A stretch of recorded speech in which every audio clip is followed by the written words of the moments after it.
महायुतीच्या सरकारने जी नवीन योजना मुख्यमंत्री माझी लाडकी बहीण ही त्या ठिकाणी सुरू केलेली आहे. 1 जुलै पासूनच या संदर्भातली नोंदणी ही सुरू केलेली आहे आणि नारी शक्ती दूत ॲप यामध्ये ऑनलाईन फॉर्म हा अवेलेबल केलेला आहे.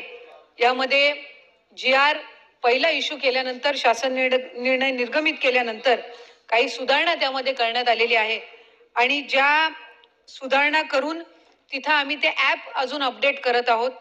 आणखीन काही सूचना सुद्धा आलेल्या आहेत, त्यामुळे त्या सुद्धा या ॲपवर आपण लवकरात लवकर अपडेट करून या ॲपची क्षमता सुद्धा या एका आठवड्याभरातच ॲपच्या ज्या काही सर्व तांत्रिक बाबी आहेत त्या निश्चितपणाने सोडवल्या जातील. या व्यतिरिक्त जिल्हा बँकेतल्या ज्या अकाउंट असतील किंवा पोस्टच्या ज्या अकाउंट्स असतील हे सुद्धा त्या ठिकाणी ग्राह्य धरल्या जाणार आहेत.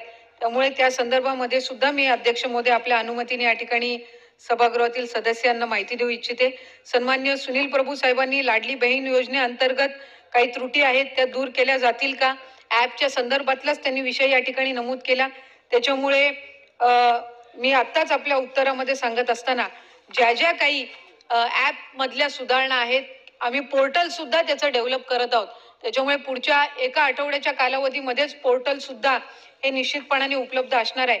त्यामुळे ऑनलाईन मोबाईल ॲप सहितच पोर्टलवर सुद्धा आता फॉर्म उपलब्ध होणार आहे. ऑफलाईन फॉर्म स्वीकारण्याची सुद्धा प्रक्रिया ही गतीने सुरू आहे आणि साधारणपणे 15 लाखापेक्षा अधिक ऑनलाईन फॉर्म्स हे ऑलरेडी पात्र फॉर्म्स हे ॲपवर रजिस्टर झालेले आहेत.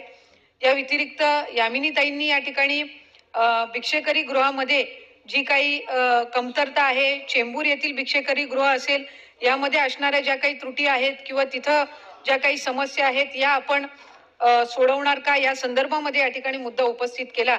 सन्मान्य सदस्य महोदयांनी या ज्या सूचना या ठिकाणी दिलेल्या आहेत निश्चितपणाने त्या सूचनांना अनुसरून विभाग हे पावलं उचलेल आणि त्या संदर्भातला एक स्वतंत्र अहवाल किंवा रिपोर्ट सुद्धा यामिनीताई आपल्या कार्यालयापर्यंत पोहोचवला जाईल. काही सदस्यांनी या ठिकाणी सन्माननीय सदस्यांनी उपस्थित केला की या मुख्यमंत्री माझी लाडकी बहीण या योजनेमुळे इतर कुठल्या महिला व बालविकासच्या योजनेंवर काही त्याचे नकारात्मक पडसाद उमटतील का किंवा इतर योजना कार्यरत राहतील का. त्यामुळे ही एक स्वतंत्र योजना आहे. आधीच कार्यरत असलेल्या योजनांवर याचा कुठलाही त्या ठिकाणी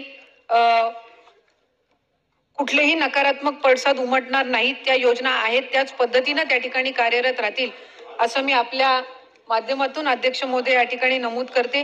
केंद्राच्या पुरस्कृत ज्या अध्यक्ष महोदय मी आपल्या अनुमतीने महिला व बालविकास विभागाच्या सभागृहात सादर केलेल्या सन 2024-25 या आर्थिक वर्षातील मागणी एक खालील नवीन बाब क्रमांक 30 ते नवीन बाब क्रमांक 33 मधील 10,008 कोटी 16,02,000 फक्त इतक्या रकमेच्या अर्थसंकल्पीय मागण्यास मंजुरी देण्याची मी आपल्या मार्फत सभागृहास विनंती करीत आहे.